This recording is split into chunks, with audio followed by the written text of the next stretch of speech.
Hey guys, welcome back to Falcon Central Radio on the Pro Football Central Radio Network. I am one of your hosts, Aaron Freeman, and today I am joined by a frequent guest co-host of this show, none other than Matt Karoly of Rise Up Reader. Welcome back to the show, Matt. Thanks, Aaron. It's always good to be on. Even if it is kind of a depressing time to talk about Falcons, I always enjoy it. So thanks for having me. All right, man. Well, today's episode is brought to you by MyBookie. We'll be talking about some of my picks for that and get Matt to weigh in on where he thinks I'm going to lose my money this week. We'll be answering your mailbag questions. And, of course, we'll be talking about the Falcons-Steelers game from Week 5, as well as previewing their upcoming matchup against the Buccaneers in Week 6. So there are no roster moves that I am aware of that we should be talking about. So let's just jump right into the Steelers game, unless I missed something in the last week. Did I miss anything, Matt? I don't think so. I mean, I guess that's the one small victory we have is it doesn't seem like there's any new injuries to speak of. So, at this point, we just hope that guys like Grady Jarrett and them progress and get back to full health. So, no, I think we're good. Well, it's good to know. So let's talk about last week's game against the Pittsburgh Steelers. Third straight loss for the Falcons. They lost 41-17. Very disappointing performance, particularly from the offense after 3 consecutive games of sort of some high-octane stuff. The defense, as somewhat expected, was not good. Probably not as good as many of us had hoped it would be, but I think the bar has been set as low as it possibly can. So giving up 41 points to the Steelers isn't necessarily, at least from my perspective, the biggest negative coming out of this game. It was the fact that the offense only was able to put up 17 points. I'm curious, Matt, sort of what were your thoughts on this performance from the Falcons last week?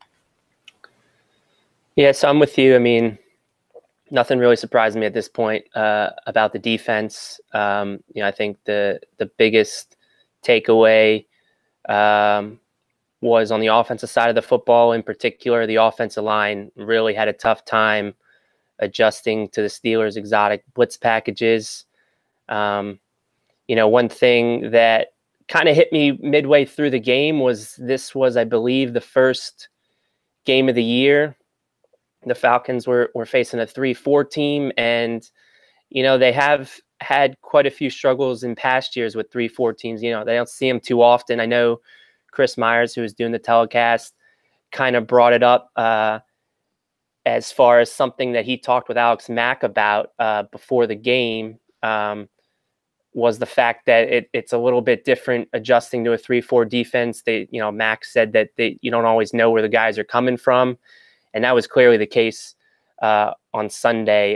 They had a very tough time with a lot of like the corner blitz stuff that the Steelers timed nicely, on the Falcons offense. And I think, for me, Ryan Schrader was the biggest, weak spot, the biggest guy that this whole season kind of has really struggled. And I'm wondering, is he hurt, or are we just seeing, and sometimes in the NFL, this happens where guys just, in a flash, kind of just start fading. I mean, he is on the wrong side of 30 at this point. Hopefully that's not the case. Hopefully it is, the former, and he is dealing with some undisclosed injury that he's just fighting through. But definitely for me, this game was lost in the trenches, in particular, on both sides of the ball. I mean, on defense, the run game was the real reason. I didn't think the pass defense was too bad. And one of the guys, I kind of wanted to single out, I thought Desmond Trufant had a very good bounce back game this week, going back to his outside corner spot. And I think, now we know that whole experiment, or that whole, question of whether one of those guys can slide inside, whether it be Trufant or Alford, when Oliver is eventually ready for more snaps. I think we kind of got that answer that Trufant should just remain on the outside, because I thought he played, he was one of the better standout performers. Pro Football Focus had him on 4 coverage snaps, and he didn't allow a single catch, and he did have a nice pass breakup against Antonio Brown. So for me, this game was all about the trenches, and once again, the Falcons came up short in that department. Fair enough.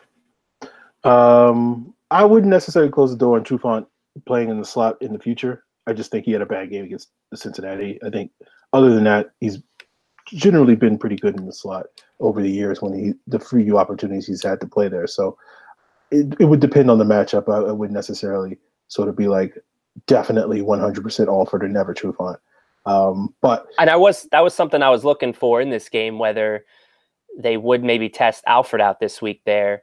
But when we saw Blitty Ray Wilson on the inactive list, I kind of figured at that point they're going to go and switch back to Brian Poole, which they did in the nickel. But yeah, I wouldn't totally write him off, but I just think he's been so effective outside. And I think if anyone, I would have always leaned towards Robert Alford being the guy that would slide inside. So I was, surprised in week 4 that they elected to go to Trufant. But, we'll see what happens moving forward. But I was really impressed with Trufant, and I thought he needed to have a bounce back performance, and he did. Yeah, that's fair enough. I think you're right in terms of the play of the trenches. I thought there was some promising play from some of the backups in the Steeler game on the defensive line. I thought Michael Bennett had an impressive debut. I mean, you're not necessarily expecting him to come out there and make a ton of plays, but he's a guy that I thought, looked pretty good in certain situations and made some plays. It looked a little disruptive at times. I thought Stephen Means had the best game he's had since he's joined the team. I thought Brooks Reed had one of the better games he's had since the start of the season. Dejan Sanat played well, I thought. So, some of the backups emerged and sort of showed that they can be decent rotation pieces. The problem, of course, is that you need your playmakers, the Vic Beasleys, the Tack McKinleys, the Jack Crawfords, the Terrell McLeans, those guys to play well, and that necessarily wasn't really the case. And, it showed. And then you throw on top of that really bad linebacker play in this game from guys like Duke Riley and to a lesser extent Devondre Campbell. And you saw what the Steelers running game was able to do. James Conner ran wild on them. I sort of expected him to have a big game. I didn't expect him to have that big a game going up against his defense. And then, you're right. I think the secondary, some of the guys in the coverage played reasonably well, were able to keep the Steelers passing game in relative check for large portions of the game. But the fact that they just couldn't stop James Conner whenever he got the ball, wound up with like 180 combined yards or something like that on 25 touches. So, it was a dominant performance for him. Kudos to all you James Conner fantasy owners, hail the pit, all that sort of thing. But it wasn't an impressive performance for the defense in that regard. And of course, you mentioned the offense with the struggles of the offensive line play. I didn't think, going back watching all 22 today, I didn't think the game plan was particularly creative in comparison to the previous weeks. But even if it had been, if the offensive line is going to play that poorly, if Matt Ryan's going to miss throws that he missed, if you're not going to be able to run the ball effectively, which I attribute probably more to the offensive line, and your wide receivers aren't necessarily creating separation, then it doesn't really matter necessarily whether or not you had a good game plan or not. I mean, maybe if they had a better game plan, maybe they would have lost this game 41-31 as opposed to 41-17 or something like that. So overall, just a really poor performance from the Falcons, and not something you want to see at a point in the season where everybody's, at least going into the week, is expecting them to turn it around and go up against a relatively lackluster Steeler team and try to take control of the season. And we'll have to see if they can find a way to do that this week against the Bucs. But with each passing week, when they don't do that, you become less and less confident, less and less optimistic that anything's going to change. One thing I wanted to kind of get your opinion on, because you have access to the all 22, was it just mainly the right side of the line that you saw struggle the most? I kind of figured, I thought when I was watching the game live, the left side was, if you were going to point out any bright spot, the left side seemed to be the one that had the quiet day, which is usually a good thing from the offensive line. Is that what you got after rewatching, or the line as a whole? Did you see? I think there was a discernible difference between the quality of the left side versus the right side. I wouldn't necessarily say the left side played great, but they, weren't necessarily as problematic. Like, Schweitzer is Schweitzer. He'll have some really bad reps, and then he'll have some good reps, and it's sort of, you basically are flipping a coin which on any given down whether or not you're going to see one of those things.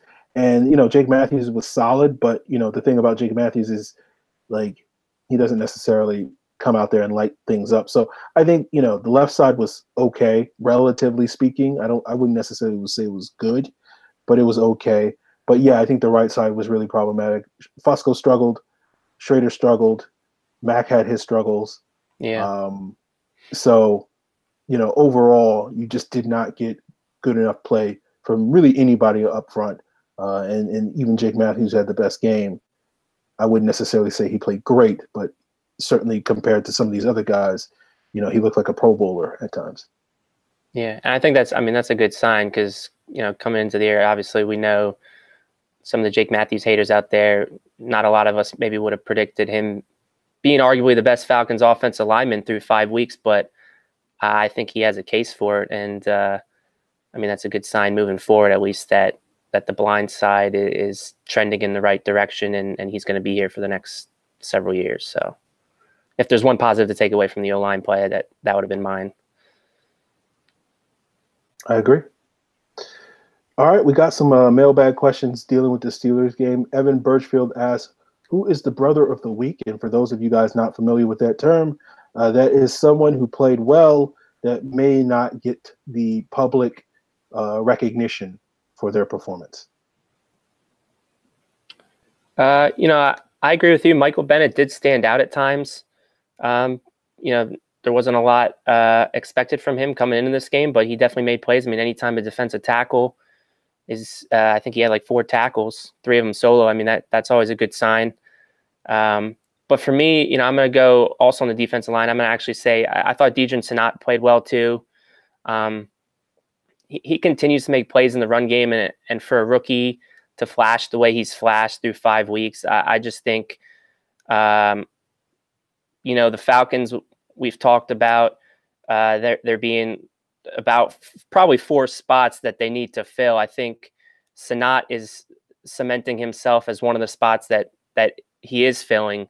And again, I mean, the run defense was probably the worst it's been all season. But again, if there was a guy that you had to say stood out and made some plays, Dejan Sanat, I think, was one of them. So he'd probably be my brother of the week guy. Who's not going to get the credit.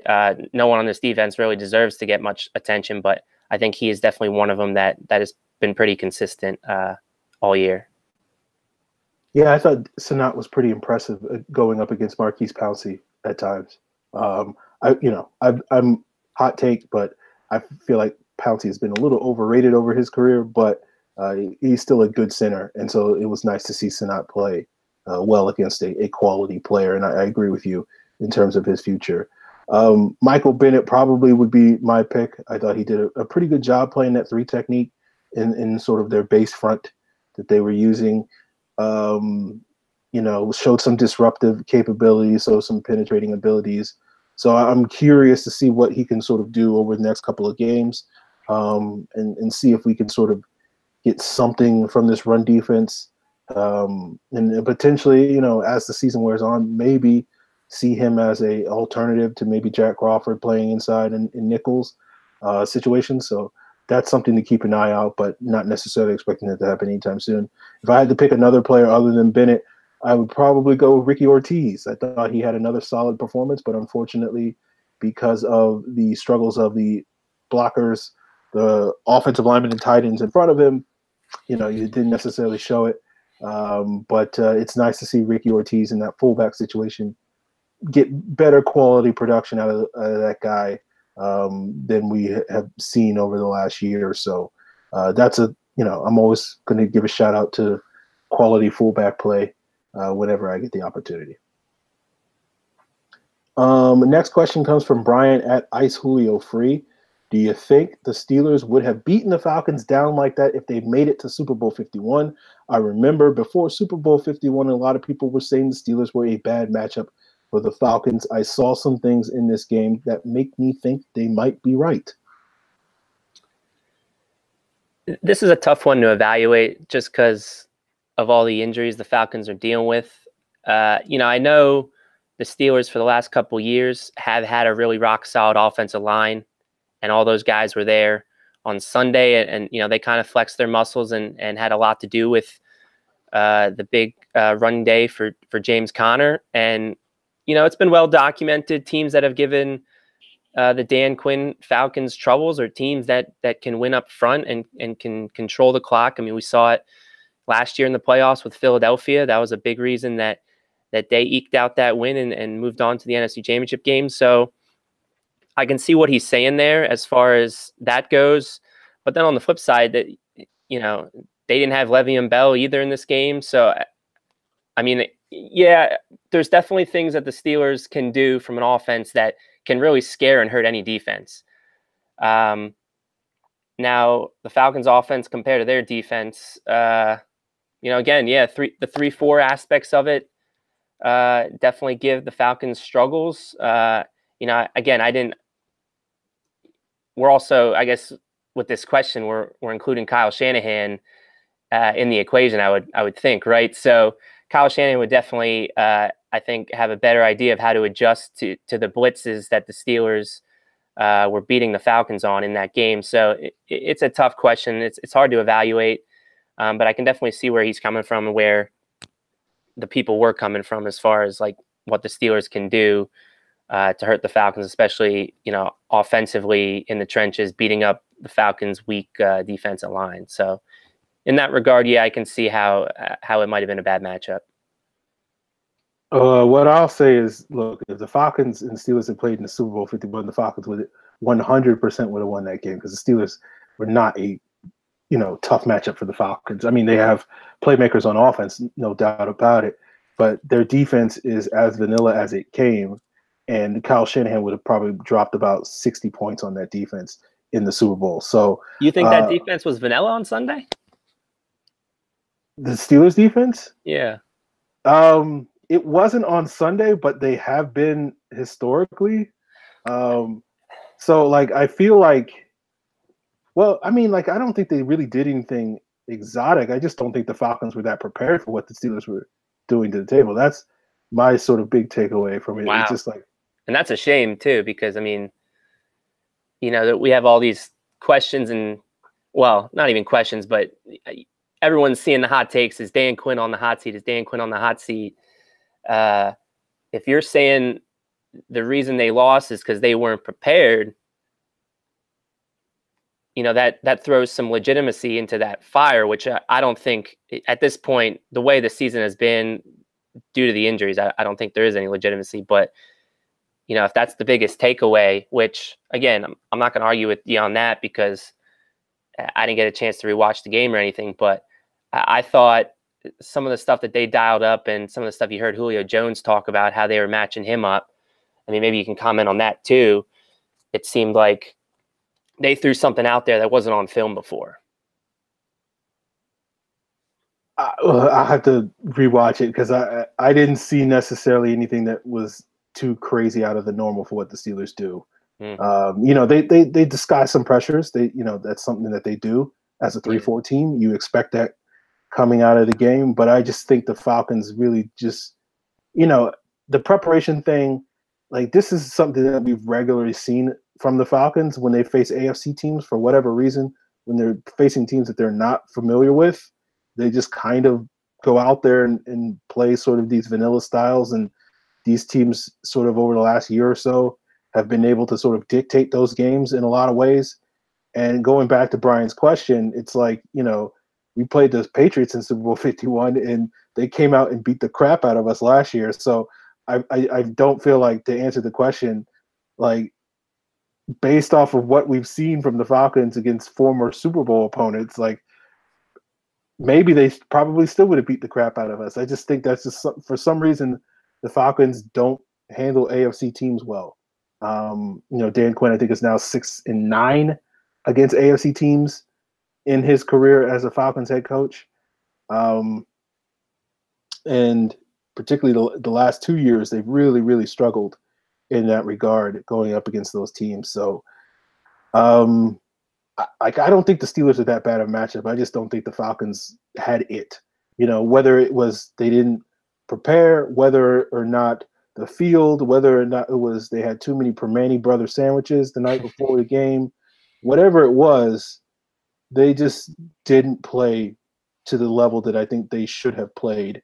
And we can chalk it up to lack of preparation or whatever. But I feel like this has become a trend with the Falcons when they face AFC teams, and when they face the Browns in a couple of weeks.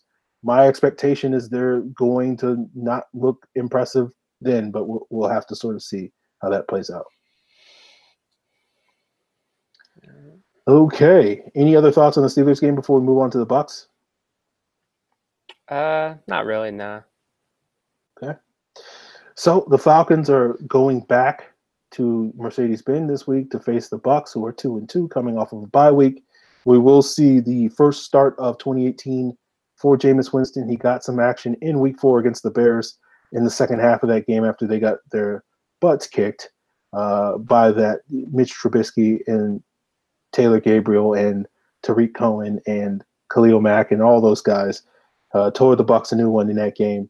And we'll have to sort of see if the Falcons can sort of revert back to what they've done historically, which has been a very high-flying offense against this Bucs defense, led by the incomparable Mike Smith.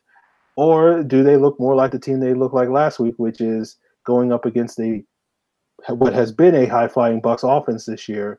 Do they struggle to stop them, and do they not necessarily have the big, dominant offensive performance that we're used to seeing? We'll have to see about the injury situation. This is probably, you got to grade these things on a curve, but it doesn't look like Grady Jarrett's going to be back this week. The Falcons haven't technically ruled him out, but it doesn't seem like that's likelihood. We'll have to see about Derek Shelby. We'll have to see about Justin Bethel. Getting Shelby back this week, I think, would help them out quite a bit, just to give them a little bit more depth on their D-line rotation. The Bucs are missing tight end O.J. Howard. He's out with a knee injury. They are potentially going to miss rookie cornerback Carlton Davis, who's dealing with a groin injury, and defensive tackle Bo Allen, who has missed several games this year with a foot injury. But I think the Howard injury is going to be potentially beneficial to the Falcons. They historically struggle against Cameron Brate, but dealing with both O.J. Howard and Cameron Brate, I think, would have been next to impossible for this defense. At least you can imagine a scenario where Devondre Campbell can go up against Brate and do a decent job against him. But if whoever, if you had to put Campbell on Howard, then, Jordan Richards or Sherrod Neesman or whoever they would put on Cameron Brate, then that guy is just probably going to die a slow, painful death. So, too bad for O.J. Howard, but certainly could be beneficial to the Falcons defense. What say you, Matt, about this matchup? I think, the biggest thing for me is, Jameis Winston coming back, notorious Falcons killer, has a career 110 passer rating in 5 games versus the Falcons, 67% completion percentage, 12 touchdown to interception ratio. Falcons have never, obviously those numbers depict it. They've never played well against him. I think him coming back, based off all that's happened to him, he's going to be motivated to play even more. Mike Evans, too. Mike Evans has always been a true fan and Alfred killer. I just think we're headed to another shootout, and I just don't have any confidence. I think even though the Bucs defense is the worst in the league, they have Mike Smith as their D coordinator, as we all know. Sacks are overrated. I still think they do have some pieces there where I'm just not very confident. Again, and I don't know. Maybe it's just because at this point I got one foot out the door, but this just screams like it should be a Falcons win. But these last couple games, we've kind of been saying the same thing. And again, I don't know. I mean, I want to see the team turn it around desperately, and I keep saying the more reps some of these guys getting, but we saw Duke Riley take a major step back last week.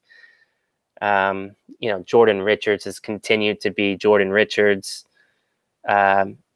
Clearly, the back end, while Damontae Casey has flashed some plays, obviously some of the mental aspect that we took for granted with Ricardo Allen Casey doesn't have that yet. We saw that on the Juju Smith-Schuster seam route for the second touchdown in the Steelers game. So, going against a veteran like Jameis, again, going to come out guns blazing. I hope they can make enough stops. I think the offense, will score some points. But again, I do think the Bucs have some talent.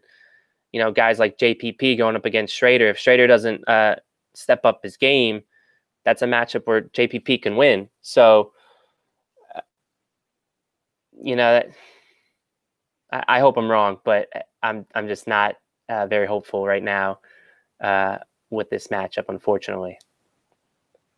Yeah, it's two teams that are kind of basically the same, except for the Bucs have at least on paper, have a decent defensive line, and the Falcons don't. Even though on paper most people probably think they should or do, but they haven't performed at that. The Bucs certainly haven't performed up to the level. But as we've seen, you don't need to have great players up front to dominate the Falcons' offensive line this year. So guys like Vega going against Schweitzer, you're right, JPP, Gerald McCoy, who, hasn't been quite the same guy he was earlier in his career when, he would sort of dominate these guys. But, that game is potentially around the corner. For me, it's one of those things where it's like I still think the Falcons will win this week. I think I will probably pick them to win next week against the Giants. But if they manage to lose both or even one of these games over these next two games, this is basically going to be the last shot for the Falcons to sort of, keep me invested in the season. So when you say things like, you have one foot out the door, I get where you're coming from. It's one of those things where it's like, if they can't come out and put up, 30 plus points against this Bucs defense, then there are going to be problems. The big question, even if they do they still win this game? Because with this defense and this Bucs offense, with Jameis Winston's success against much better Falcon defenses in previous years, and you mentioned all the matchup issues with Evans and now Deshaun Jackson playing at a high level, the tight ends being a factor. Ronald Jones is not been lived up to expectations as a second round pick, but guess what? Like, if you're a running back and you play this Falcons defense, you're going to come out and tear it up. So, this, based off of the recent games, my expectation is Ronald Jones will come out and look really good against this Falcon team and reinvigorate this Bucs fan base to be like, oh, this Ronald Jones guy is going to be a stud. And then you'll probably wind up stinking the rest of the season. But he'll always have this one dominant performance that he has against the Falcons defense. So I'm sort of in the same boat with you, man. It's just like, I'm apprehensive. I'm going to put on my, optimistic, positive sort of exterior, but deep inside, I'm dying watching this Falcon team. And I'm just sort of equally curious to see what team shows up this week and whether or not some of these issues that have been plaguing them all year long sort of get nipped in the bud enough. Like, I'm not expecting them to fix all their problems. I just want them to fix them enough that they can pull out a win this week against an opponent that historically they've had a lot of success against, and they're playing at home, so they don't have the excuse of poor field conditions or any of that stuff that they may have had this past Sunday. So we'll have to see what happens, man. Yep. So that being said, do you have a prediction for this game? I'm going to go with say 31-27. Sorry, guys, but I'm going Bucs. Yeah. Well, I've been picking reverse psychology. Maybe we'll see. I mean, I picked them, I think, to win. Well, last time I was on, I picked them against the Bengals, and they lost. So we'll see. I'll go against them and see how that works out, and then I'll play the rest of the year based off that. Then see how that goes. See how it goes. Well, I'm gonna pick the Falcons. They've been disappointing me these last couple of weeks. I might just keep picking them just so we can get the full tank thing going. If it comes to that, so we can get. I mean, there's that, or you can finally pick against them again, like you did in week 2, and they won, and try that out. No, I refuse to. I'm not going to pick. I'm not going to pick the Bucs this week. I'm not going to pick the Giants this week. They can lose 56-0 to the Bucs. I'm still picking them to beat the Giants next week. But then after that point, I think if they, I will probably start picking against them after the bye week. But yeah, well, at that point, it'll be too late, Aaron. So yeah. Well, look, we got to get this, Nick Bosa guy. So or Ed Oliver, play dead for Ed. If me picking the Falcons gets us, one game closer to picking one of those two guys, and I will happily fall on that sword and be the jinx for the Falcons. So I'm gonna pick the Falcons to win. I think it's gonna be a shootout. Let's go 35-31. Okay, and with that being said, 35-31, that would mean that the Falcons would cover, and they're being 3.5-point favorites this week against the Buccaneers. That as a home team, they get 3 points. So, this is a game I probably would stay away from. I lost a lot of money on the Falcons this past week, so I am not going to go anywhere near this game. I might look at the props to see what's going on with that on Sunday morning. But you can definitely check out all those sorts of things at mybookie.ag. They have great in-game live betting. You can do fantasy points, over and unders, and whatnot. So basically, any sort of way that you figure out you can make money or potentially lose money, you can do so at MyBookie.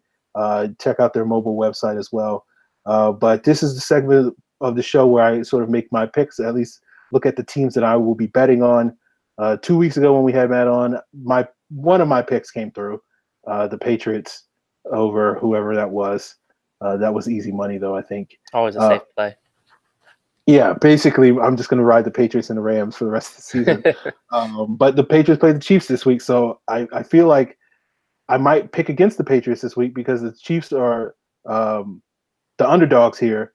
Getting 3 points from the Patriots is going to be in Foxborough.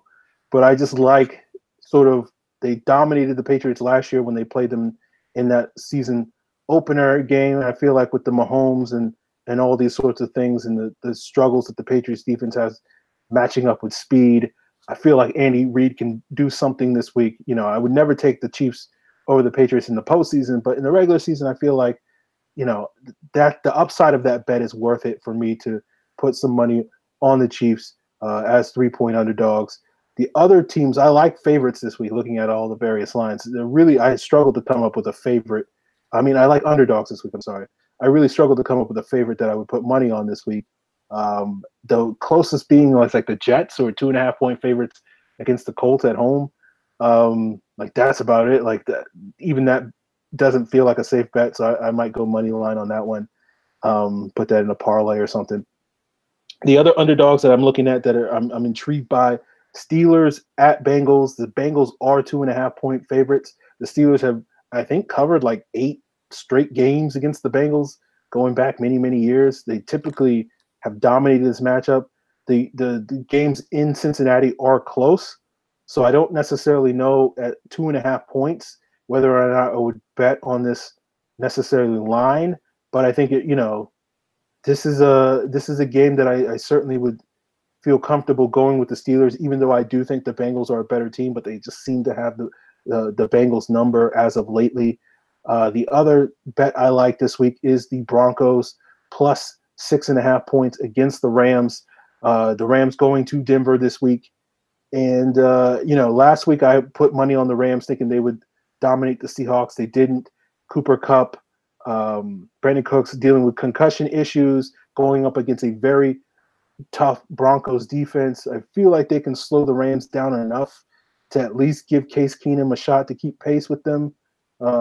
If they can sort of keep Todd Gurley under wraps. So I feel like the Broncos in a sort of a losing effort, but could potentially keep it within, a field goal or something like that in this one. So those are the bets that I'm sort of leaning towards at this time. But you guys definitely want to check out my bookie. Go ahead, sign up, use the promo code PFC. That will be a way of tracking them to know that we sent you there, and find some ways to make money yourself. Matt, did any of these bets or any other sort of games that are intriguing you this weekend? So, I mean, this will probably come as no surprise, but really the only game I agree with you on there is probably that Steelers game.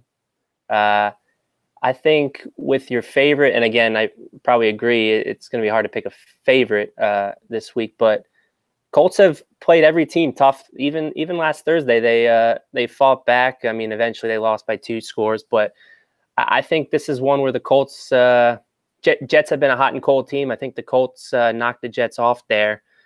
As far as Chiefs in New England, even though last year to kick off the season they knocked them off, I think week 1's always a weird week to predict. So I just think Patriots are, Mahomes, while they did win 30-14 against the Jaguars, he had probably his worst game of the season. I think Bill Belichick's gonna find some ways to frustrate him a little bit. The Broncos did a little bit of that early on in their Monday Night Football game. I think Bill's going to take a little bit of that game plan and use it to his advantage. So I think the Patriots are going to win that one and give the Chiefs their first loss. Then the Broncos-Rams game, I think the Broncos are done. I think that game against the Chiefs was really demoralizing, giving up a 10-point lead in the fourth quarter. Then they drop an egg in New York, lose by 17 points.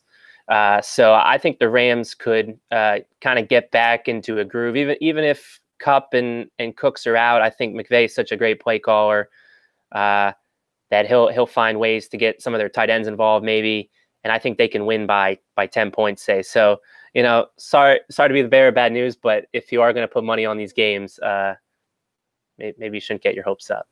Well, look, I've lost so much money this year, so yeah. I'm just, if I can win one of these games, then I'll be happy. That's right. That's right. So, yeah, there you have it, guys. Let's get into the mailbag questions. Our first one comes from Brian at your homeboy Brian. He asks, is our defense more banged up than the 2016 Packers defense that Aaron Rodgers carried to the NFC Championship game? So I went back and looked up at Pro Football Reference about this, and the only guy that I found that wasn't at least in the lineup was Nick Perry. I mean, all the other guys, Clay Matthews might have not been 100%, but they had Clay Matthews, they had Julius Peppers, they had Mike Daniels. Their secondary, while not spectacular, seemed to have all of their guys. So I'm not really sure we can compare these two at all, unless you have something different. I just think, the Packers defense was what it was, and Aaron Rodgers really just carried that team because he's Aaron Rodgers, and that's how they got there. But as comparing the two, I think the Falcons defense was way more decimated due to injury than that Packers defense. That Packers defense was just an average unit to begin with, and you can make the case the Falcons is too with the guys, even if they were healthy. But to compare it based off of injury, I don't think is correct, unless I'm mistaken on something. I'm looking at them now. I know, because even the inactive list was just a bunch of no-name guys. It's not like anybody was down due to injury. I know they had a couple of injuries in the secondary because Ladarius Gunter was playing for them.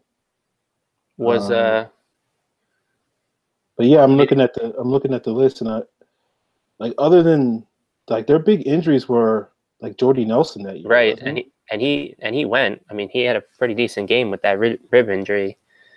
So again, I think Nick Perry, I'm not sure if he was on IR or whatnot, or maybe he was even in the game, but yeah, Nick Perry played in that NFC Championship. Did he? Okay. So yeah, I mean, I know they had a lot of injuries during the regular season. I'm looking at the injury reports, and they had a bunch of guys out during the season, but most of those guys came back. Like Demarius Randall was. Could he be potentially talking about that that team that went to the Super Bowl and won in 2011. I mean, Charles Woodson was out. I'm not sure how many other guys were out. Like they were like really good. They were the number 2 defense in the league that year. They just missed. Got a bunch of guys got hurt in the Super Bowl. Okay. But yeah, they were like them and the Steelers were like the best defenses in the league that year. They went to the Super Bowl. So maybe he's thinking about one of those years when they played the Seahawks in the NFC Championship game. Yeah, I remember kind of seeing something floating around about, I think a Packers team having a lot of guys on IR, and they made a pretty decent playoff run, but I definitely don't think it was 2016. I think it was one of those other years, the Seahawks year, or perhaps. No, it doesn't look like that. At least in that Seahawks NFC Championship game back in 2014, that season, it looks like most of their starters were healthy. So, interesting. I think I do recall a year where the Packers were really beat up on defense, but I don't think it was the year that they went to the NFC Championship game. So, okay. Anyway, sorry, Brian, we can't help you. Sorry, Brian. Yeah, I don't know what else to say. Brian's next question. I noticed that the last 2 seasons we score a lot more points when Devontae Freeman is out. Do you think this is just a coincidence, or do you think Freeman and Coleman sharing carries disrupt the rhythm of our running and overall offensive attack? I've always kind of thought this a little bit that, I think I even wrote an article a year or so ago about splitting carries. I mean, it does disrupt the rhythm, I think, a little bit. Being a running back, you get a sense of how the guys are blocking, and Devontae talked about it a little bit while he was on the sidelines. Is a lot of what he was doing was trying to figure out the rhythm of the blockers and which way they block certain fronts and all that. So I think to a degree, doing a timeshare hurts a little bit, but then on one hand, the reason the Falcons employ this timeshare is because, Freeman and Coleman kind of bring 2 different sides to the coin. I mean, obviously Devontae is the shiftier back, has the better vision, can hit that hole. Whereas Tevin, you get him on the outside and you use his speed. It's an adjustment for the defense to account for that. So I think on one hand, it's definitely, it favors both of those guys. But on the flip side, I think there is a point to be made that using the timeshare, and again, I'm not sure there's a whole lot of evidence behind it, but I just think running back is just definitely a feel, definitely a rhythm position to kind of get you going. And the Falcons always talk about, you always think the next one could be that one. It's hard for that to happen when you're subbing out, every series or maybe even during the middle of a series. So I think there's an element to it, but at the same time, there's a reason both of these guys are getting a fair chunk of the change as far as the snap counts go.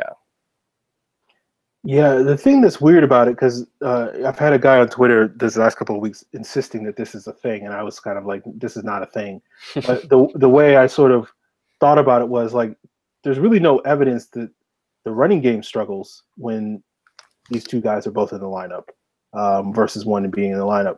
The interesting thing is, at least since 2017, looking at the Sark offense, when Devontae Freeman isn't playing, and that's been 5 full games now, and the majority of another game, that Dallas game last year. So basically those 6 games, you look at those 6 games, Matt Ryan's passer rating is like 125, 127.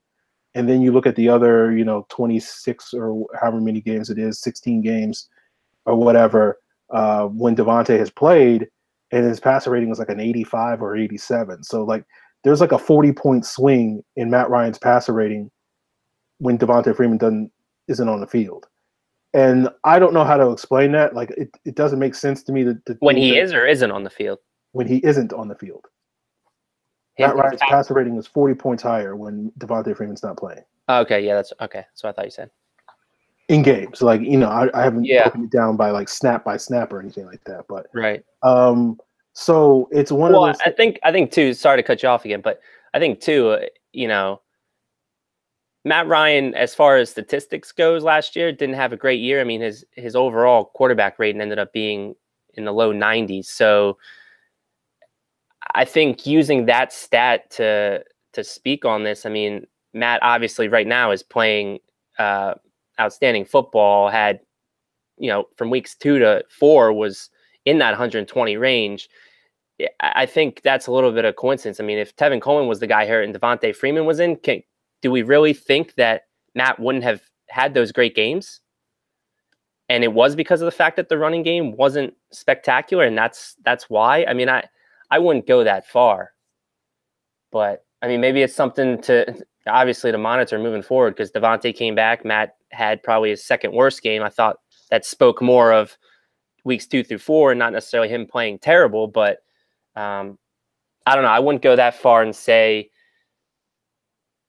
I think if Tevin was out and Devontae was in, nothing would have really changed. But again, maybe it is something to monitor now moving forward. But look, I don't know the answer, because you look at the 3 games that Devontae missed last year, the Seattle, Dallas, and Tampa Bay game. He played a little bit in that Dallas game, but exited pretty early. Matt Ryan had a passer ratings of 105, 115, and 111. And those were only 3 out of the 6 games that Matt Ryan had 100 or more passer rating in any individual game last year. So to me, it seems like a coincidence, but at the same time, it's like the thing is, like, this whole stat is related. It's not due to the running game. It's not due to, it's easier for Sark, the Falcons, to run the football when one of those guys can get all the carries and get into a rhythm. It's simply that for some reason, those 6 games where Devontae Freeman has not played, Matt Ryan has played some of the best football he's played under Steve Sarkisian.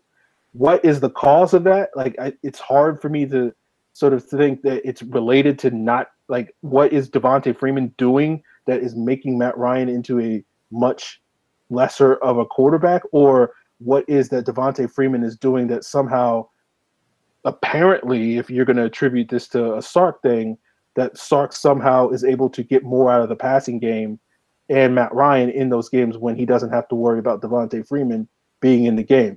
I don't know. Like, to me, it seems like a coincidence, but it is one of those things where at a certain point, if the sample size grows enough, it stops being a coincidence. Right now, I think with 6 games, it is sort of on the precipice of that. If we get future outcomes, if we get future games where Devontae's out and Matt Ryan continues to play well, or we get games like, because the one game that Tevin Coleman has missed was the second Tampa Bay game last year, and Matt Ryan had like an 87 passer rating in that game. So it wasn't like he lit, they started out hot. My recollection of that game is they had a good first half, and then they sort of fizzled out in the second half in that game. So I don't know what it is, man, but there's something there, but I don't know what it is. What's the cause of it? I wouldn't sit like going back and rethinking about those games in particular last year.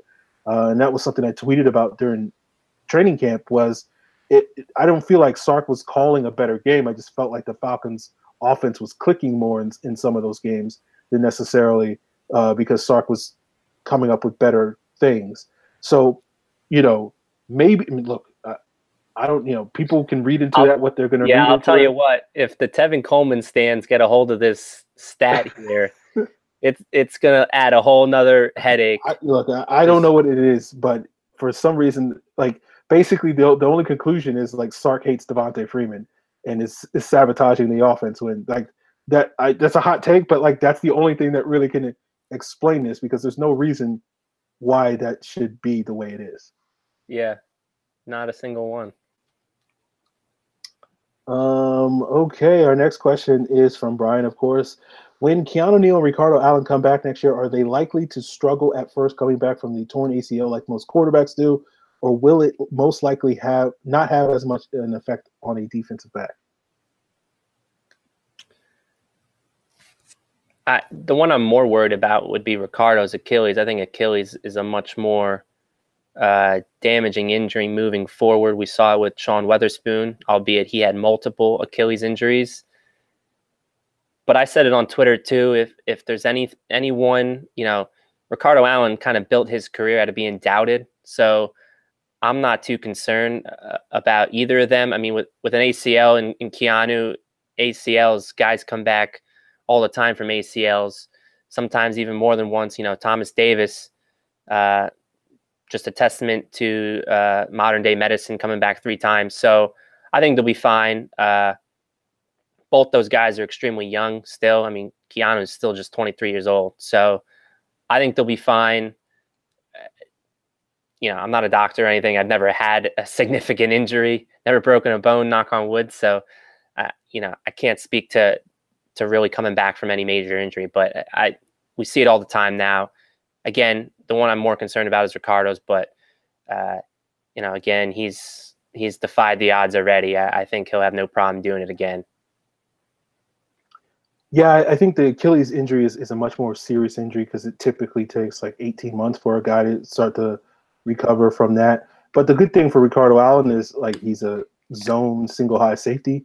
So it's not as if like his game was never really predicated on being this really super rangy, athletic, explosive player. So even if he is a little slow coming back from that injury, I don't feel like it's going to necessarily have this huge negative impact on his performance. He just might be a little bit, at least those early games, he might be a little bit more tentative, trying to, make breaks and whatnot on the ball and coming downhill as a run defender. But nothing major to the point where I think it's going to be a major issue for him. The ACL injury to Keanu Neal, I do think, even though ACLs tend to be no big deal nowadays, you still have the susceptibility of re-tearing it. And given that Keanu Neal's game is more predicated on being this explosive, quick twitch, lining up in man coverage, I do think that ACL injury, at least given the role and style of play that he has, is a little bit more problematic than necessarily the Achilles injury in regard to Ricardo Allen, although in a vacuum, I think the Achilles injury is much more serious. So I would be a little concerned about it, but I'm not. It's not necessarily something I'm too concerned about. Like, I mean, from my perspective, this season is basically an audition to see if whether Jordan Richards, probably not going to be, or Sherrod Niesman, or the Falcons go out and get a veteran, or the Falcons go out and draft a guy in the middle rounds or something like that. But I think the Falcons will one would hope after this season will have found someone who they feel comfortable with being that sort of backup strong safety for them if they need me. And maybe that's some version of DeMonte Casey and Ricardo Allen like we saw earlier this season before Allen got injured. But I think the Falcons will figure out a contingency plan in case. I'm not necessarily worried about Neal coming back. I'm more worried about him sort of re-tearing that ACL or whatever, because there has been a history of guys, blowing out their knee multiple times over the career. So that's the thing I'd be concerned about, but it's not necessarily something that's likely to happen. But it is one of those things where you want to be prepared in the slim chance that it does happen. Okay, Lee asks, who is the first player that will get some meaningful snaps for next year that isn't seeing them yet? Is it going to be Gano time soon? So is this saying they're not going to get the snaps this year, right? They're going to get it next year, right? I think it's saying who is going to play later this season that we're going to need next season. I mean, I don't really think there's going to be any more surprises as far as guys on the bench stepping up. I definitely don't think, while Ryan Schrader has not performed up to standards in the first 5 weeks, I need to see that for a full season, really, before I'm going to start writing him off and saying, all right, we might need to start looking at the future at right tackle. I think Gano's still going to be developed for, not only this year, but I think one more year before he really gets serious consideration, or the Falcons perhaps draft someone with a higher resource to maybe man that spot. Other than that, I can't really think of any names. We're already getting to see Duke Riley and Foye Oluokun. We're seeing DeMonte Casey. Russell Gage is the only real other guy on the bottom of the barrel that for the future, maybe his snaps increase or Hardy snaps, or excuse me, not Hardy, Marvin Hall snaps continue to increase, which he has leapfrogged Hardy at times, which is a little surprising that I guess we're never going to see what Justin Hardy can do as a receiver. So I can't think of any. I think we're seeing the guys that they're trying to evaluate right now, which, again, if you are going to take one thing away, and it's maybe not the best thing because we're not getting the results from some of these guys. I think this has been a great evaluation period for the staff to know, coming up in free agency or the 2019 draft, which depth spots really need to be addressed. And, right now it seems like linebacker and obviously getting a backup strong safety is definitely in the future plans, I think. But yeah, I don't know about unless you got someone that you can throw out that really hasn't seen the looks that might potentially see them once we get further into the season. Brian Hill's maybe the only guy that I could think sure. of. Forgot about him. Looking at sort of their inactive guys and seeing guys that haven't really got some run. I mean, I guess how would he factor in though?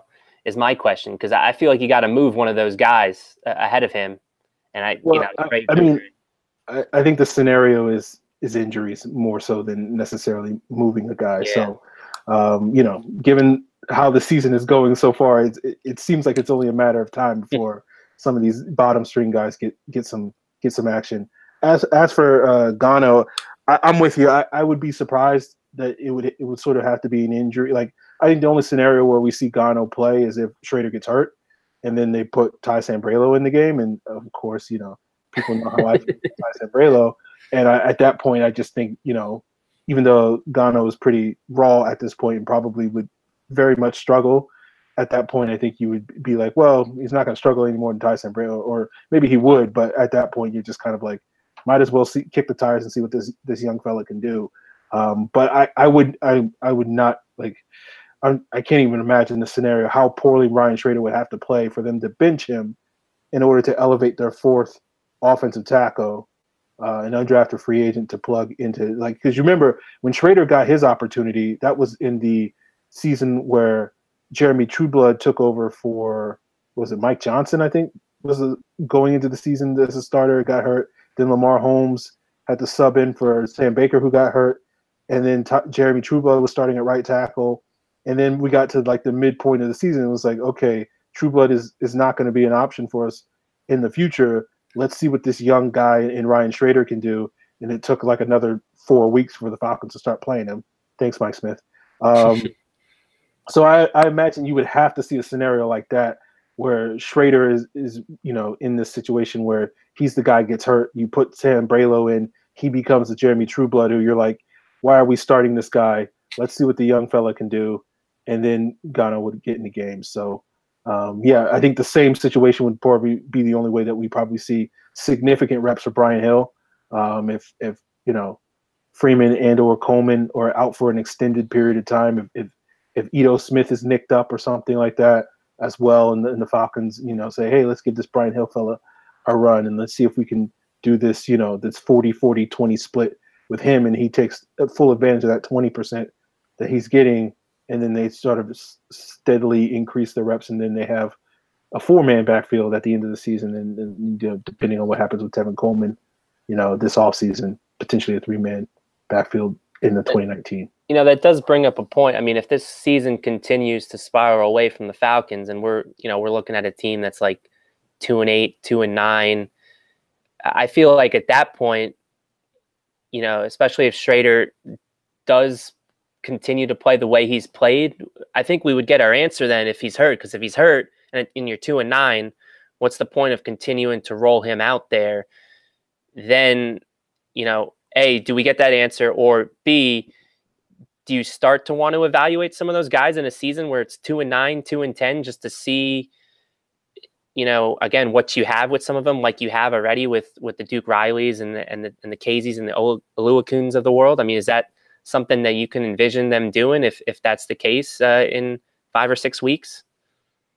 Yeah, I mean, if they're 2-10, yeah, like I don't think you have any other choice at that point. Right. But man, like if they're 2-10, like that means they've gotten worse than where they are right now. So they're 1-4 right now. You double that, you're 2-8. I mean, but they've played the Saints, who are a playoff team. They played the Eagles, that people think is going to be a playoff team. People think the Steelers will probably wind up winning that division, or Cincinnati, one of those two teams. So you think that 3 of their losses have come to playoff teams. And so then they have some upcoming games against teams that you don't. I mean, the Bucs. If the playoffs started tomorrow, the Bucs would be in the playoffs. But I don't think people think they're going to sustain that. Giants stink. No one thinks the Browns are making the playoffs. No one thinks the Redskins are making the playoffs. So they got some games coming up. They got the Cardinals later in the season. All of those teams, though, have done something at some point in this season that says they're okay. They're not probably playoff teams. I mean, the Redskins knocked off the Packers. The Browns, albeit it was a very ugly game, were very competitive and beat the Ravens. So the Cowboys, I think they stink, but look, I'm not saying the Falcons aren't bad. I'm just saying like the schedule does get a little bit easier here. So if they only wind up going 1-4 over their next 5 games, like that means that they've been playing worse than what we've seen so far this season. That's all I'm saying. Fair. At Mave2124, the New Jersey Falcons Ronin, he asks, what is up with our punt returner? Hardy seems worse than fair catch Franks. I think we should have Hall return punts and hopefully get some special teams juice to the team. You know, just as an aside, I think that's one of my favorite nicknames that has ever come out of a Falcons player is fair catch Franks. I don't remember what year that was, but man, that was something. 2012? The year that they went to it couldn't have been 2012. The year that they went to the NFC title game? Had to be like 2011 or 2010. Weems was in Chicago in 2011 and 2012. I thought Harry Douglas was the punt returner in 2011. Oh, geez. Wow. That's something then. That even makes it even like... Anyways. He didn't last. I remember we got rid of Franks at some point in the season, but there was with a name like that, you're not going to last long. I think it was 20. I'll look it up while you answer the question. I guess I don't know. I was someone that I don't know if pound the drum's the word, but I definitely pegged Hardy as being the favorite and the guy that was most deserving of the punt return job coming into the season, just because he's always had reliable hands. So decision making was something, especially after the year prior with Andre Roberts making some head scratching moves at times. And, Eric Weems did that a little bit the year prior. So I was just looking for someone that would make great decisions and, again, wouldn't have to worry about ball security issues. And again, just kind of getting him involved in any aspect of the game, since it didn't seem like the coaching staff was going to do it on offense.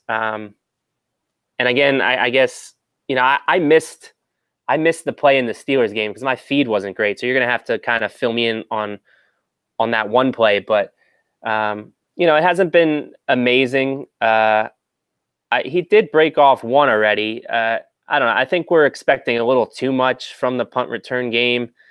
Maybe it's those years with Devin Hester. We kind of got spoiled on that. And Weems did have some great Pro Bowl years in him that we got spoiled on. But I'm not sure. You could give Marvin Hall a shot. It wouldn't harm anything. I just think Hardy's a reliable option, even if you get a couple poor decisions here and there. So that's kind of my take on it. Fair enough.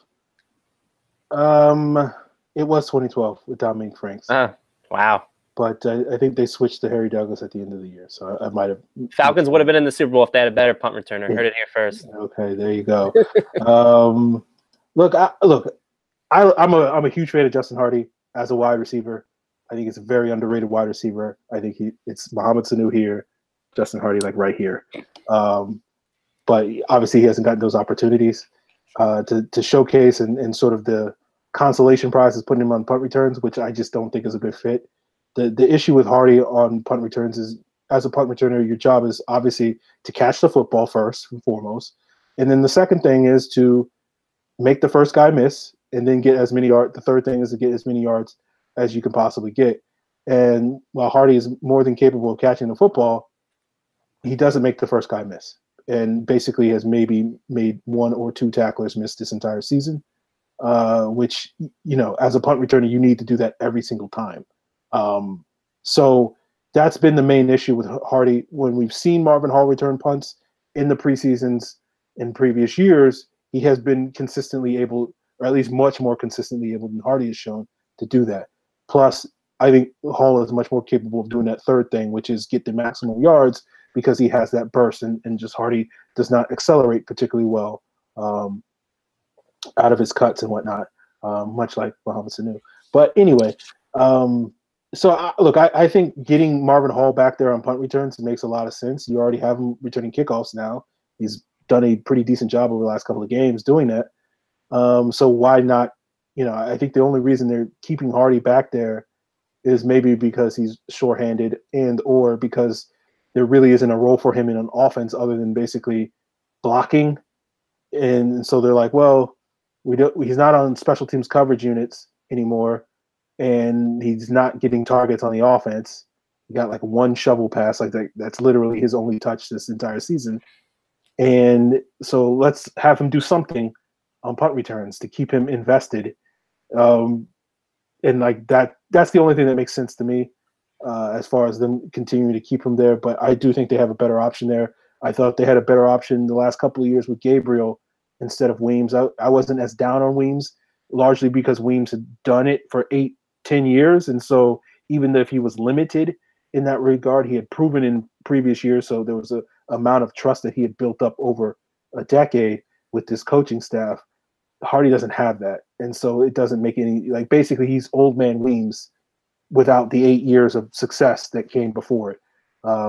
So like, it doesn't make a whole lot of sense to continue, in my opinion, this charade. But yeah, I think for me, I mean, I didn't think the roster math was going to shake out in Hall's favor to be active every week like he has been. But now that we see that is the case, I agree. I think he is definitely the more dynamic option. But at the same time, I think the last couple of years, for whatever reason, the coaching staff doesn't value a more explosive guy there as opposed to a guy that's going to be more reliable and, again, just make the catch, and whatever you get from him is gravy. So it's unfortunate. There's a lot of things we probably don't agree with sometimes with this coaching staff, and I think probably the punt returner might be near the top of that list. Well, not to make this into, a 15-minute argument or a 4-hour argument like we have on Twitter oftentimes, but I don't quite agree with the notion that the coaching staff hasn't valued explosiveness. I think. Well, no, I'm not saying definitely not on the offense. That's probably, you hear them. No, I every mean, time, as a punt returner, I feel like they've made attempts to get more explosive guys. It's just they haven't worked out. Like, that's the whole reason behind drafting Devin Fuller. I think the whole reason why they got Andre Roberts wasn't because he was a more reliable guy. It was only because the previous year he had 2 punt return touchdowns. But other than that, like, he fumbled more, he muffed more kicks. He wasn't as consistent as Weems was prior to that. He basically had one good year as a punt returner, and the Falcons were like, oh, let's get that guy because he had this one good year, but he wasn't reliable in that regard. So I feel like they've made attempts to try to get more explosive there. They just haven't worked out for the team so far. And it's just, to me, this is more just kind of like backsliding a little bit as far as Hardy goes. But, I don't necessarily think. I'm not sure. I mean, I guess the Andre Roberts acquisition showed somewhat of a direction there. But, I mean, to say Devin Fuller, 7th round pick, that the point of that draft selection was to value the explosiveness of the return game. It seems a little stretchy. Look, if they evaluate Devin Fuller as a wide receiver, then this team is really bad at evaluating wide receivers, because Devin Fuller was not a wide receiver. He was a return guy. Like, the reason I was banging the table for Devin Fuller is, again, he was doing it against 3rd and 4th stringers, and maybe that was a little, I don't know, naivety from me, but I thought he was one of those standout guys. I mean, they get him every year, but again, we're talking about a guy, rookie, 7th round pick. Sure, he was going to play a role in special teams, but if you're expecting him to be the punt returner, I don't know. Okay, well, look, we can go all day on this. Yeah, we'll pick that up on Twitter maybe tomorrow. Yeah, sure. We'll do that, but yeah. I've missed talking about Devin Fuller anyway, so I've been looking for an excuse to talk about him. So, Okay, we got a couple more questions. One from Justin Sandu. What do you think of the strategy of playing psycho-aggressive on defense? This will allow the Falcons to either force a turnover or sack or give up a quick touchdown and get their hashtag elite offense back on the field without the defense ever getting tired.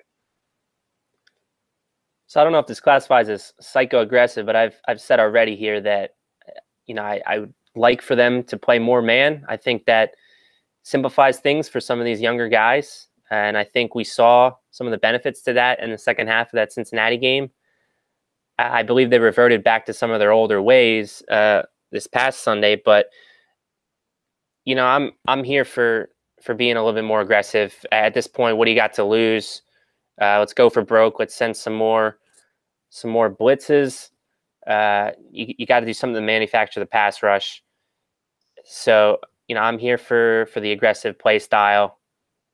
At this point, again, like I said, what do you got to lose? Just throw all your chips on the table at this point. Exhaust all options, and hope you can cash in on a couple turnovers. But again, I don't get the point in just sitting back and hoping some of these guys are going to figure it out, because they haven't. At times they've shown the growth, but then just last week, a couple steps back. So, yeah, I'm here for being aggressive. Hey, I think Justin's on to a formula for success. Just give up touchdowns every single drive.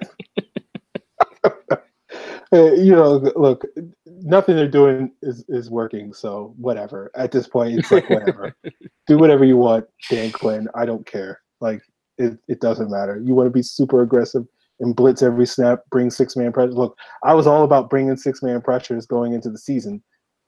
So even if that's what I got to get, with all the injuries and whatnot, for them to start dialing up these 6-man pressures, then so be it. So I'm for it. I don't really care anymore. I'm sick and tired of watching this defense struggle on film each and every week. So do something that at least will make my film watching interesting. So I'm all for it, Justin. Last two questions come from Evan Birchfield. Our record prediction for the remainder of the season. I think at best 8-8. But at worst, I can see that them being 4 or 5 wins. Honestly, I mean, you go down the list, and we talked about it a little bit earlier. The schedule does lighten up, but that at Washington, that at Cleveland, that Thanksgiving game. They're losing that. No one should be that's a wrap. Looking forward to that one or thankful for that one. We probably all should just not watch that one and just enjoy our Thanksgiving with our families for that one. And then at Green Bay in December, that's an L. I think the Ravens could easily come to town and beat the Falcons. So you're already talking 3, 4, 5. And then finishing on the road, at Carolina, I think Carolina is going to even the series there. So what is that? 1, 2, 3, 4, 5. That's already 6. I mean, you're looking at 10 losses there at the least, and who knows, that last matchup in Tampa, wouldn't be shocked if that's an L too. So even though I picked them to win or lose this week, to lose twice to the Bucs, I mean, I guess. When did they do that last? In 2015? Yeah. So at 2015, there's similar shades to this year. Obviously, a little bit different with some of the injuries causing a lot of it. But, yeah. So, I mean, at best, 8-8. At worst, 4 or 5 wins, unfortunately. I can't go to 4 or 5 yet. Like, it wouldn't shock me if they but it's. I mean, these 2 weeks are huge. If they can somehow do these 2 weeks and win, then that could get them going, heading into the bye week. But I don't know. I just haven't seen a whole lot of evidence. Look, I think you're right. 8-8 at best. To me, they have 5 very winnable games at home the rest of the season. So in my mind, they should go 5-0 in those games, but obviously they probably won't. Then you have 6 road games. Being sitting here today, I'd be happy with 2-4 in those 6 road games at this point. Hopefully 3-3. So it's possible. Again, 5-0, 3-3. That's 8 more wins. So 9-7 is possible, but that's basically if the Falcons completely get their act together, which there's no reason to really be that optimistic at this point. So if you give my best case scenario is 8-8, 9-7, still possible, but very low possibility, I think, at this point. If you're asking me what I think will happen, those 5 home games, they'll probably go like 3-2 or something like that in those 5 games. And then they'll probably win 2 of those road games. And so they'll finish like 6-10. So that's what my expectation for the rest of the season is. 5-11 is certainly possible. 4-12 would be very problematic for me. Anything less than that would basically tell me that, the injuries we've experienced so far are only just the tip of the iceberg right now. But do you really think that, though, that 4-12, based on the injuries that they've had, right down the middle of the defense, the heart of the defense?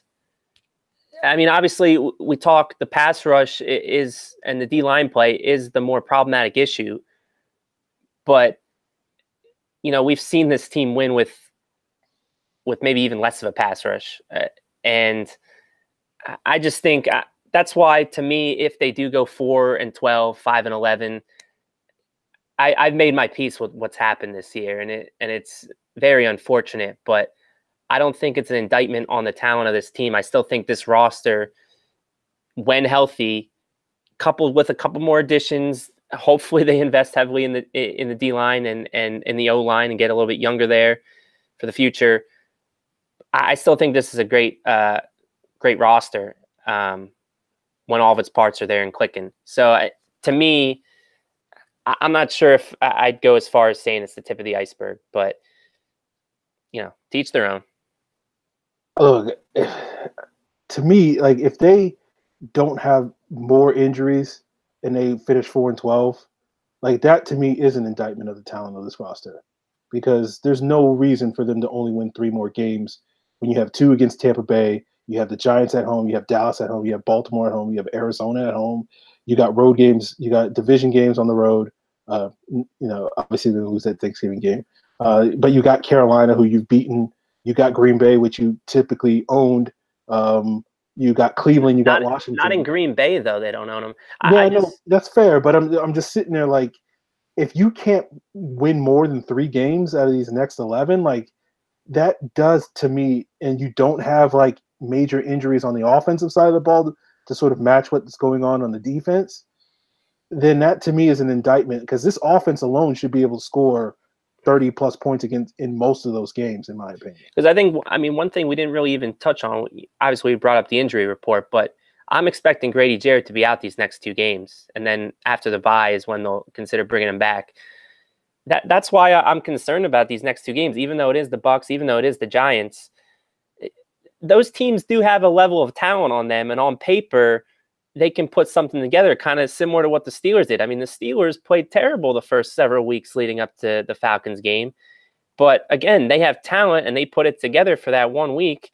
We joke about it a lot, but you come and you play the Falcons, you can get yourself going. I mean, the Giants even took the Panthers to the limit in Carolina and probably should have won if Graham Gano isn't on performance-enhancing drugs. You know what I mean?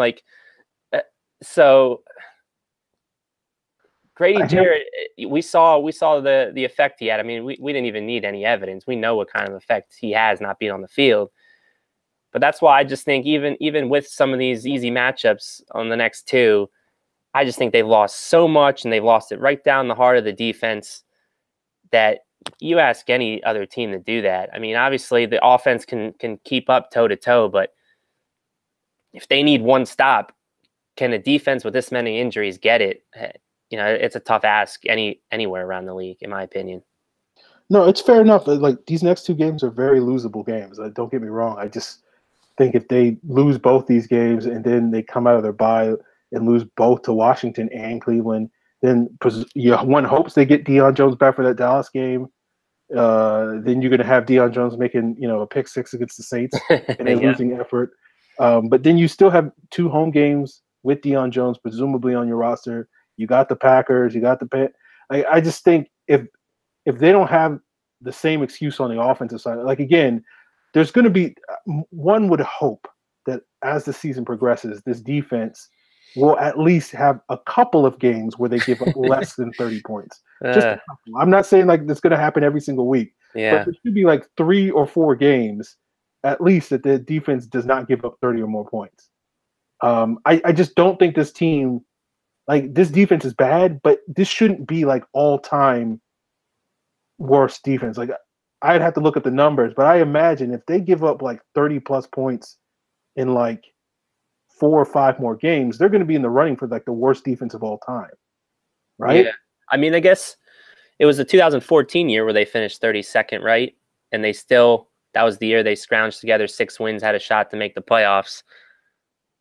So I guess unless it wasn't 2013 that was the year, right? I believe it was 2014 where they had the 32nd ranked defense. So I guess if we're looking at it that way, they're heading in a similar territory, but again, they still put together 6 wins with an inferior offense. So I guess maybe that's the way I need to look at it, and we all should probably look at it. Even if the defense continues to, somewhat head in that direction of, again, being one of the worst defenses ever or in the league even, the offense should be enough to carry it through, and occasionally you'll get a couple performances like you did in that 2014 year where, again, the 6-10 records is probably doable. But I still think there's some challenges in the schedule that people are overlooking. But again, it probably is enough to get 6 wins. I'm probably just being pessimistic and again having to see it in order to believe it type of aspect with them right now. So we shall see. Yeah. Let's try to quickly look up like what's the worst defense of all time, and if there are the Falcons on pace to sort of match that. But I'll save that for Twitter afterwards. So, Evan's last question: will the Falcons make any trades before the deadline? History usually says no. I mean, it's tough to pull off a trade in football for whatever reason. I'd like for them to consider some moves, especially, again, if the season does start to get away from them. Guys like Tevin Coleman, I know people are going to hate me for that. They're still holding on to the hope that he might be back. I tend to not think that's likely. Vic Beasley, again, I'm sure everyone wants to see that one happen. Maybe a team like the Rams, a team that's in need of edge help, can kickstart his career a little bit more.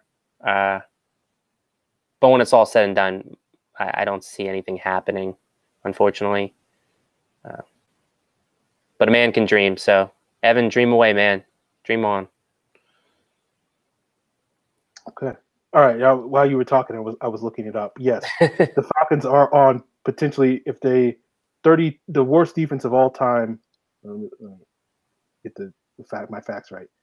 The worst defense, or at least post merger, was the 81 Baltimore Colts, who gave up 533 points that year, which is an average of like 33 point something per game. The Falcons are like 32.6. The second worst defense was the 0-16 Lions team from 2008, where they gave up 517 points that year, which was an average of 32.3. So basically, the Falcons right now are on pace to be the 0-16 Lions type of defense. So like that's what I'm saying. Like they shouldn't be that bad. That's all I was trying to say. But yeah, this team is way more talented than. I've wrestled with that, and I think I even said it to you. I mean, they got Desmond Trufant still, Devondre Campbell, Tack McKinley, Robert Alford, DeMonte Casey. Even they shouldn't be. But I just think the guys that they lost, as far as the leadership goes and the intangibles that we don't, place a value on.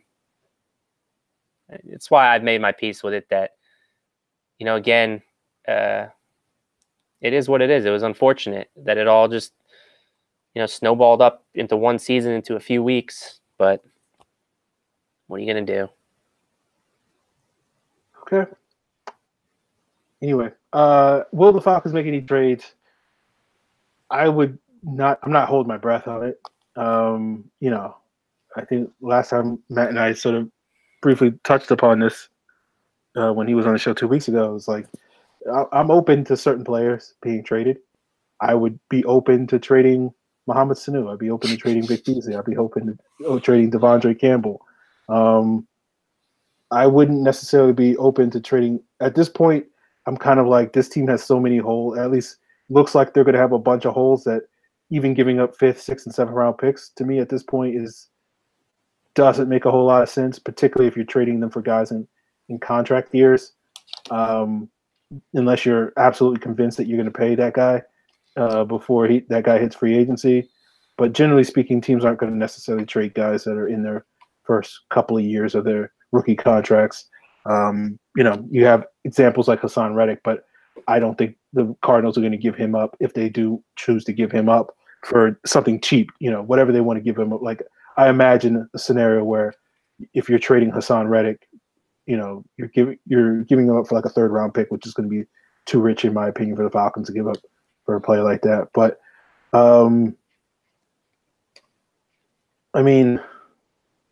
so yeah, like I'd be open to trades. I don't think they're likely to happen, just because I just feel like the places where you would trade for pass rushers, defensive linemen, teams aren't going to give up good players there. They're going to give up guys that are, the Dante Fowlers of the world, which Dante Fowler is a fine football player, but I don't think he's significantly better than Vic Beasley. So I just feel like that's a lateral move, maybe a slight upgrade, but then you have to pay Dante Fowler and probably wind up overpaying him, to like a Bruce Irvin type of contract. It's just not necessarily, that type of move is not necessarily something that gets me pumped. Even though, I'm very much in favor of upgrading the pass rush, but I'd much rather see the team trade for an interior guy than another edge guy. I'd rather see them draft an edge guy personally, but yeah, I don't know, man. clearly, I'm running out of steam just thinking, talking about how the historic potential of the Falcons being an all-time worst defense has clearly sapped me of any energy I have for. I wonder if I'm just playing devil's advocate, just tossing out a fun scenario. I wonder if Kyle Shanahan would trade Eric Armstead for Vic Beasley. They need edge help.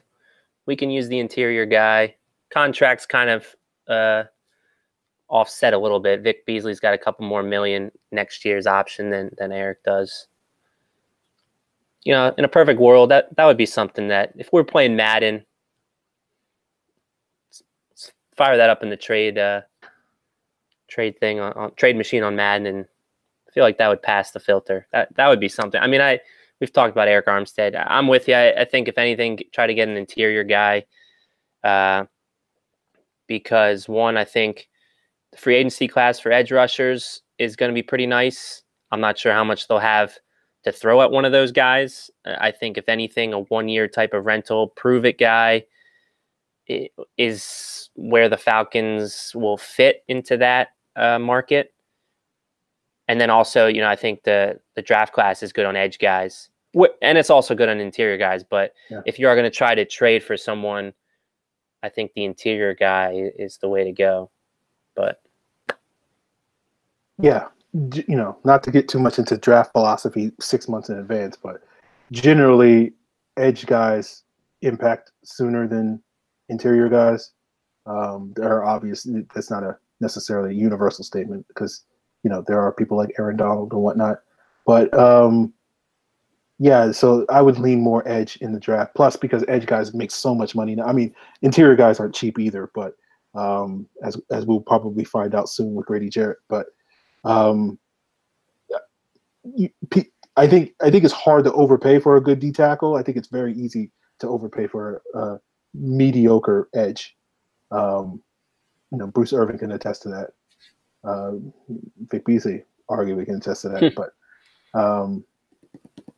so that's sort of why I sort of lean more in that direction. But it's a case by case basis, and I'm sure we will be talking about this plenty on this show, because I'm sure we will be welcoming Matt back quite a bit for the remainder of the season, because no one else is going to want to come on the show and talk for an hour and a half about how terrible the Falcons are, other than Matt Karoly and Aaron Freeman. So if you guys enjoy these types of episodes, you can send in your mailbag questions. Hopefully the Falcons get a turnaround, guys. But yeah, one can only hope. Yeah, it's been a tough month. But if you guys have questions that you want answered on this show, then you can use the hashtag Falcons mailbag. Of course, you can tweet at the show's Twitter handle, Falcons PFC. Matt is at Matt Karoly, Karoly. I am at Falcons on Twitter. Go to profootballcentral.com and get all our links to the iTunes podcast feed. Definitely check us out. Subscribe to Pro Football Central's YouTube page. Hit that bell icon to make sure that you get all the updates. And, of course, you can check us out on Facebook at Falcon Central Radio as well. Matt, what do you have upcoming at Rise Up Reader, and what other sort of hot takes will you be dishing on Twitter in the coming days and weeks? So I'm working on another one of my mailbag beats is 3 questions with Karoly. This one, it's a little bit more forward thinking, since, as we touched on, the season is kind of getting away. So I'm starting to think ahead, think to 2019. So some of the questions are geared towards that. So I'll have that out probably later this week. And then you can probably expect to find, I'm going to start ramping up some draft takes. I know, again, it's 6 months out, but everyone loves mock draft season. I'm already, October mock draft season. Yeah, I'm already getting my hopes up for play dead for Ed, So I saw one mock draft out there last night that had him to number 5, and I almost lost my mind. So, man, that would be something. We never thought it'd be possible at the beginning of the year, and depending on how you look at it, whether it's a nightmare or a dream, but it could be a reality depending on how these next 2 weeks go. So we'll see. But yeah, I'll probably be talking about that more on Twitter, and as always, getting in arguments with yours truly, Aaron Freeman, there on the most menial of topics, I guess, Falcons related. That's the plan. Yeah, what's going to happen, though. The Falcons will pick whatever they'll pick, and just like in 2014, Khalil Mack will go one spot. Ed Oliver, Nick Bosa will go one spot ahead of where they pick. Let's not start. Let's not start. Oh man. Anyway, all right, guys. If that happens, though, they gotta trade up. And I think, if you're that close, Dimitrov can't. I mean, because he probably loses some sleep over that. Jake Matthews, good pick, but I'm sure, every now and then he wakes up in a cold sweat thinking, man, should have traded up for Khalil Mack. Well, I mean, look, not to extend the show even further, but we're ways away from the draft, and you have some young upcoming edges and D tackles that may be in the mix. I'm not a huge Cleveland Farrell fan, but he's a guy that's in the top 10 mix. Quinnen Williams is a guy from Alabama who I've only seen a little bit of so far this season, but he's a fast riser. Mm-hmm. You got some other guys out there that, Yeah, it's a deep class. I mean, it's just those guys are the consensus. Yeah, I think, going into the season, again, not to extend the show, but Bosa and Oliver, I think, were clear heads and heels above everybody else. There's like a big gap between, those are quote unquote franchise caliber D linemen. So those are the studs, but there's a long way away. Yeah. We might come April, we might be talking about, well, I think Quinnen Williams is a solid consolation prize if we don't get, whatever it is. So yeah. We got, basically 6 months to talk about it. Bookmark these takes now, people. That's all I'm saying. Bookmark them now. There you go. Right. Appreciate you having me on, Aaron. No problem, man. Look forward to doing it again sometime in the near future. Sounds good. See you guys later.